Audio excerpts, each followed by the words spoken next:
तो इस तरह का प्रोग्राम तो आप लोग जानते हो कि शुरू से लिखना कि ऐसे लिख दिया था, एक पैटर्न सेट है। लेकिन पॉइंट ये है कि आपको पता है कि ये तरह का प्रोग्राम किस तरह से लिखा जाता है, उसका एक एक स्टेप का क्या मीनिंग है।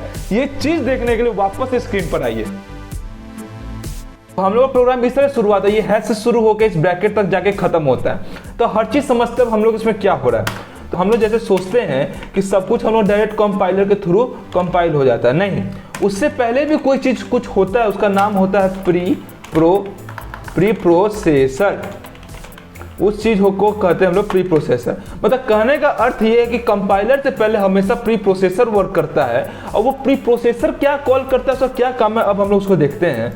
तो जैसे हम लोग का ये जो हैश लिखा हुआ है यहाँ पे, ये जो हैश लिखे हुए हैं हम लोग यहाँ पे, तो इसमें हैश क्या कहना चाह रहा है। तो ये हैश होता है, इसको हम लोग कहते हैं डायरेक्टिव्स। ये होता है हम लोग का डायरेक्टिव्स, इसको हम लोग डायरेक्टिव्स कहते हैं। उसके बाद ये डायरेक्टिव्स है, ठीक है, उसका नाम डायरेक्टिव्स हम समझ गए, ये चीज डायरेक्टिव्स होता है। तो डायरेक्टिव्स कैसे कॉल होता है, यही चीज कंपाइलर के थ्रू कॉल नहीं होता है, यही चीज कॉल होता है हम लोग का प्री प्रोसेसर के थ्रू। ये कह सकते हैं प्रोसेस्ड बाय प्री प्रोसेसर, ये प्री प्रोसेसर के थ्रू प्रोसेस्ड होता है। अब हम लोग देखते हैं कि ये इंक्लूड क्या कहना चाहता है।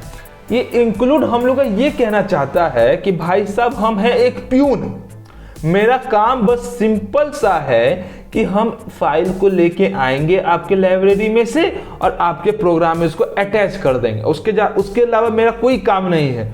तो और ये अब प्यून को भी कोई कॉल करने के लिए उसका कोई मालिक होना चाहिए, तो उसका मालिक है यहाँ पे हैश।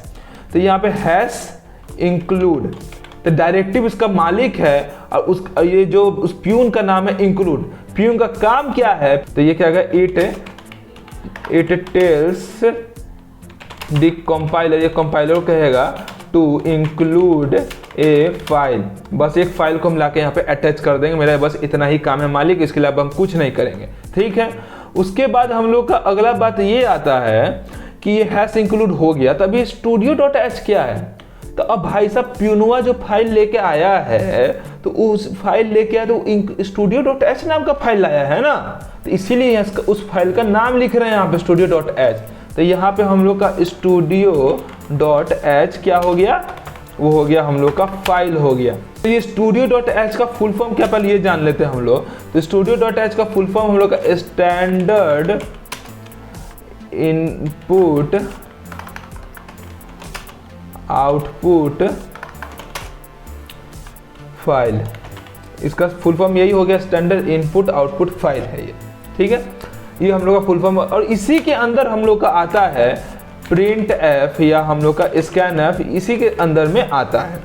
तो ये तो हम लोग पूरा एक लाइन का अर्थ समझ गए। हैशटैग इंक्लूड studio.h क्या कहना चाह रहा है, हैश इंक्लूड studio.h, ये हम लोग का, इसको हम लोग कर लेते हैं पहले कमेंट आउट। अब हम लोग समझते हैं कि भाई इंट मेन क्या कहना चाह रहा है। तो इंट मेन हम लोग का बस सीधा से यही बात कहना चाह रहा है कि भाई साहब हम एक फंक्शन नाम का प्राणी है, जो फंक्शन हम लोग आगे पढ़ने वाले हैं वो चीज़ है। तो ये हम लोग क्या है, एक तरह का ये फंक्शन है, तो इसको पहले लिख लेते हैं, ये हम लोग का क्या फंक्शन है। अब ये फंक्शन है, तो इस फंक्शन के आगे आप जो मेन नाम का फंक्शन है उसके आगे आप एक इंट क्यों लिखे हैं। तो इंट क्या है, तो हम लोग का इंट एक तरह का डाटा टाइप है। वो कौन टाइप का डाटा टाइप है, ये हम लोग का किस टाइप का डाटा टाइप है, ये हम लोग का इंटीजर टाइप का डाटा टाइप, ये हम लोग का इंटीजर टाइप का डाटा टाइप है, जिसका काम ये है कि जब वो प्रोग्राम खत्म होगा तो इंटीजर टाइप का वैल्यू को प्रोवाइड करेगा। इस प्रोग्राम में हम लोग इंट भी ले सकते थे या वॉइड भी ले सकते थे, दोनों ले सकते थे, लेकिन अब यहाँ पे इंट लेके चले। अब यहाँ पे हम लोग अगला बात पे आते हैं, यहाँ पे जो दो ब्रैकेट दिए ये क्या कहना चाहता है।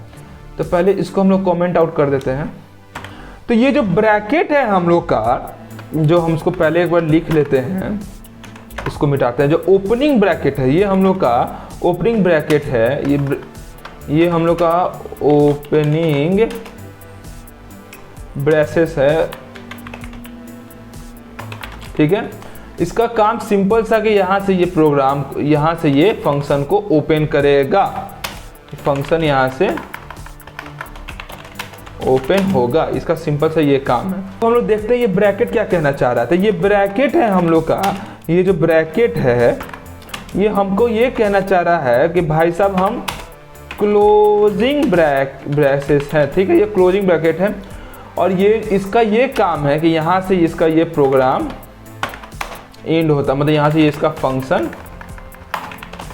एंड होता है, यहाँ पे इसका ये काम है। उसके बाद हम लोग ये समझ गए, उसके बाद अंदर में आता है, अभी सिंपल सा बात हम लोग देखते हैं, ये प्रिंटफ लिखा हुआ है, यहाँ पे प्रिंटफ क्या कहना चाहता है अब ये चीज़ देखते हैं। तो यहाँ पे ये जो हम लोग प्रिंटफ लिखा हुआ है, तो इसके लिए हम लोग एक और कमेंट आउट कर लेते हैं। यहाँ जो प्रिंटफ लिखा हुआ है, तो ये प्रिंटफ का सिंपल सा काम ये है कि ये हम लोग को प्रोवाइड करेगा कि हम आउटपुट करेंगे, डिस्प्ले करेंगे आपको स्क्रीन पर। आपको जो आउटपुट चाहिए होगा प्रिंटफ के थ्रू ही मिलेगा, तो ये करेगा आउटपुट हम लोग को देता है, ठीक है। ये आउटपुट देता है, ये हम कह सकते हैं ये डिस्प्ले करने में हेल्प करता है, डिस्प्ले ऑन स्क्रीन में हेल्प करने। और ये जो डिस्प्ले भी हो रहा है, तो हम लोग देख रहे हैं इस ब्रैकेट में अंदर ही हो रहा है, और साथ ही साथ जो चीज़ हमको लिखा हुआ चाहिए, जैसे यहाँ पे हमको हेलो वर्ल्ड लिखा हुआ चाहिए, तो ये हेलो वर्ल्ड इस एपोस्ट्रोफी के अंदर होना चाहिए। तो ये हम क्या कर सकते हैं, जो आउटपुट है, output must be written in, हम लोग का एपोस्ट्रोफी में हम लोग का ये रिटर्न लिखा हुआ होना चाहिए, ठीक है। तो ये बात हम लोग प्रिंटफ का कहानी समझ गए। अब बात आता है हम लोग रिटर्न जीरो। अब ये रिटर्न जीरो क्या कहना चाहता है, तो रिटर्न जीरो हम लोग को बस यही कहना चाहता है कि भाई साहब आपका प्रोग्राम बहुत सुखी तरह से, बहुत खुशी खुशी प्रोग्राम आपका ख़त्म हो चुका है, अब आपका कहानी यहीं से ख़त्म होता है। तो ये हम लोग का हो गया रिटर्न जीरो। तो रिटर्न जीरो, ये हम लोग एक मन में ये भी सवाल आ सकता था कि आप रिटर्न जीरो ही क्यों लिखा, आप रिटर्न 100 भी लिख सकते थे, 110 भी लिख सकते थे, कुछ भी लिख सकते थे। नहीं, ये नहीं लिख सकते हैं। कारण ये है कि रिटर्न जीरो ही ये बात बताता है कि आपका प्रोग्राम सही तरह से रन हो चुका है। जहाँ ये रिटर्न 10, 20, 50, 1, 2 कुछ भी लिखा रहेगा, उसका मतलब ये हो जाएगा प्रोग्राम आपका अच्छा से रन नहीं हुआ है। तो ये सिंपल सा क्या बात होगा, ये होगा प्रोग्राम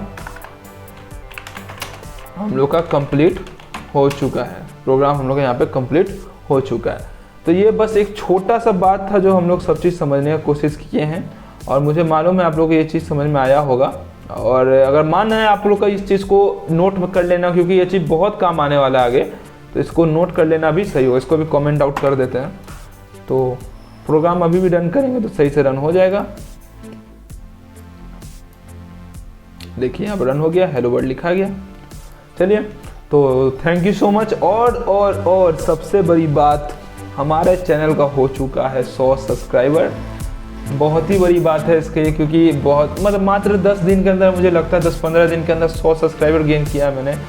ये बहुत ही बड़ा अचीवमेंट है, मुझे मालूम है बहुत छोटा सब्सक्राइबर बेस है, लेकिन यही तो मोटिवेशन है मेरे लिए। आपका कमेंट, आपका लाइक, आपका शेयर, ये सब ही मोटिवेशन मेरे लिए कि मैं इसे बनाते रहूं, इसे रोकूं नहीं, और मैं इसे अंत तक बनाऊंगा, क्योंकि मुझे मालूम है मैं इससे बेस्ट कर सकता हूं, और इसी चीज़ को मैं कंटिन्यू करने वाला हूं पूरे आखिरी तक। तो इस पूरे में सीरीज को देखिएगा जाके, इससे पहले सारे वीडियो को देखिएगा, उसको आपको पूरा समझ में आएगा किस तरह से क्या क्या हुआ है, और ये भी समझ में आएगा। Thank you so much.